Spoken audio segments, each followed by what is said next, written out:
Salut à toutes et à tous et bienvenue dans ce nouveau débat, ce nouvel échange. Aujourd'hui je voudrais revenir sur une sorte de débat créatif qui me tient à cœur.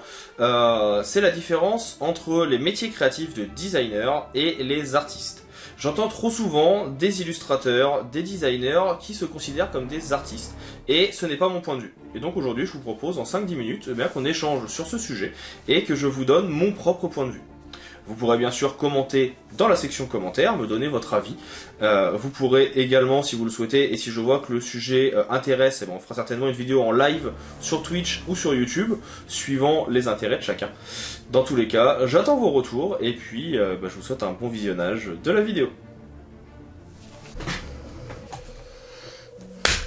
Salut à toutes et à tous, et donc bienvenue dans cette nouvelle vidéo. On attaque donc cette nouvelle petite vidéo, un peu débat, un peu échange.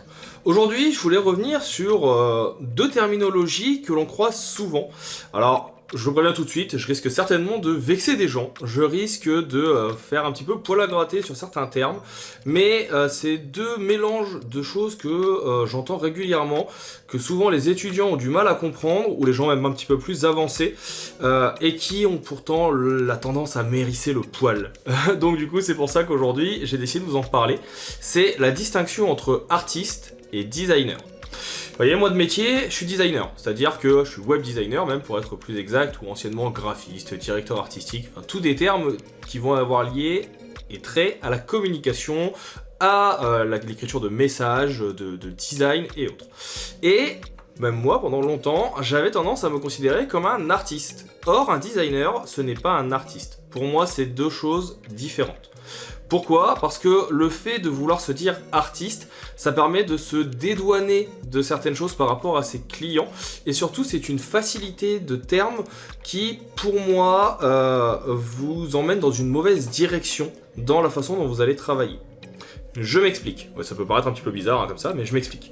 Quand on est un artiste, pour moi, c'est quelqu'un qui va avoir donc des messages à faire passer, mais ce ne sont pas les messages de ses clients, ce ne sont pas les messages de quelqu'un d'autre, c'est ses messages à lui-même.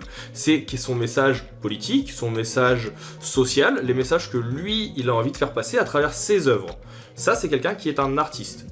Vulgairement, c'est un cliché ce que je vais dire, mais pour moi un artiste, c'est quelqu'un qu'on va retrouver à Montmartre, qui va faire des dessins, qui va faire des peintures, qui va aller sortir avec sa toile le week-end, qui va peut-être faire de la photographie artistique, pour rendre de jolies choses, mais sans qu'il y ait forcément un message marketing, qu'il y ait forcément un message de communication derrière.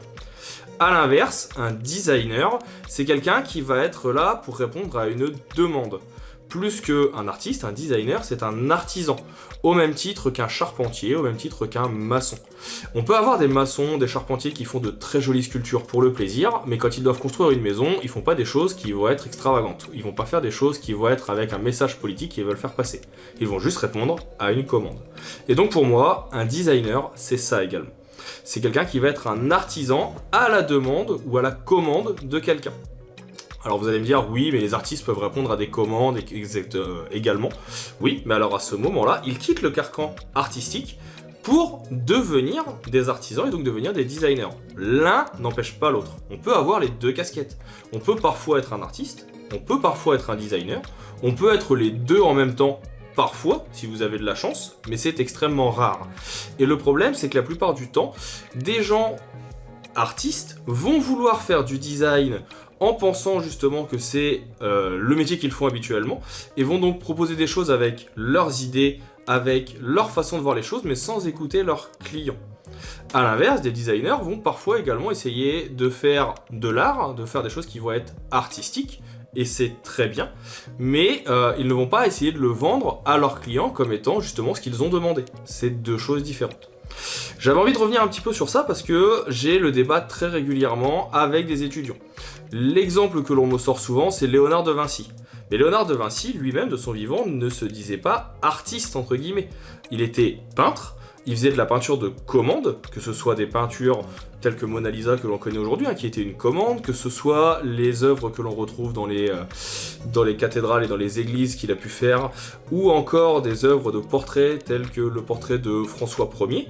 Tout ça, ce ne sont pas des œuvres qu'il a décidé de rendre artistiques. Elles le sont devenues avec le temps, Il est vrai que maintenant on le considère comme un artiste parce que ce sont de très belles œuvres, et encore ça c'est un autre débat qu'on pourra avoir, tout est relatif sur ce qui est beau et ce qui ne l'est pas. Mais à son époque, du moins, il n'était pas considéré comme un artiste. On le considérait même, d'ailleurs, plutôt comme un ingénieur, et c'est encore le cas aujourd'hui devant beaucoup de ses œuvres et beaucoup de ses croquis et de ses projets. Il a plus la casquette d'ingénieur que d'artiste. Donc, pour moi, il est important de faire la différence entre les deux. Parce qu'en fait, si vous prenez tout de suite le pli de vous dire « je suis un artiste », vous partez dans une direction qui vous causera des problèmes quand vous allez commencer à vouloir travailler des commandes. Quel type de problème? Le premier que vous allez rencontrer, c'est la frustration. Parce que un designer doit savoir s'adapter à la demande de son client et à la commande. Si jamais on lui demande quelque chose et que ça ne lui plaît pas, eh bien, il n'a pas forcément le choix. Il doit parfois rendre des projets qui ne lui conviennent pas, il doit rendre des projets qui vont dans des directions qui ne conviennent pas à ce qui, pour lui, artistiquement ou graphiquement est intéressant, mais c'est pas grave, il doit passer outre. Or, si vous vous considérez comme un artiste, ce qui arrive souvent, c'est que vous vous frustrez, vous avez l'impression que votre client ne vous comprend pas, vous avez l'impression qu'il vous fait faire n'importe quoi, vous vous braquez et en général, vous avez beaucoup plus de mal à trouver des clients quand c'est comme ça. Vous allez avoir tendance à ne pas vouloir travailler avec les gens qui ne vous comprennent pas. Et donc le problème, il est là, c'est qu'ils n'ont pas besoin de vous comprendre si vous êtes designer, ils sont là pour, plutôt vous êtes là pour répondre à leurs besoins. C'est à vous de les comprendre et non l'inverse. Donc voilà, j'avais envie de faire ce petit point aujourd'hui, cette petite vidéo sur le terme donc designer et artiste. À vous de me dire ce que vous en pensez dans les commentaires, mais en tout cas voilà moi ma vision des choses. J'en profite de faire cette petite vidéo, ça m'évitera de devoir le réexpliquer tous les 4 matins et d'avoir le débat encore et encore. Maintenant je pourrais dropper la vidéo directement aux étudiants ou aux personnes avec qui j'en discute.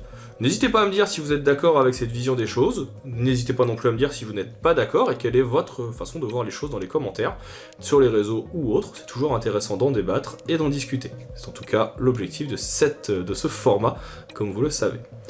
Il ne me reste maintenant plus qu'à vous dire à bientôt pour d'autres débats, d'autres discussions et d'autres échanges. À vous souhaiter une bonne continuation et une bonne journée.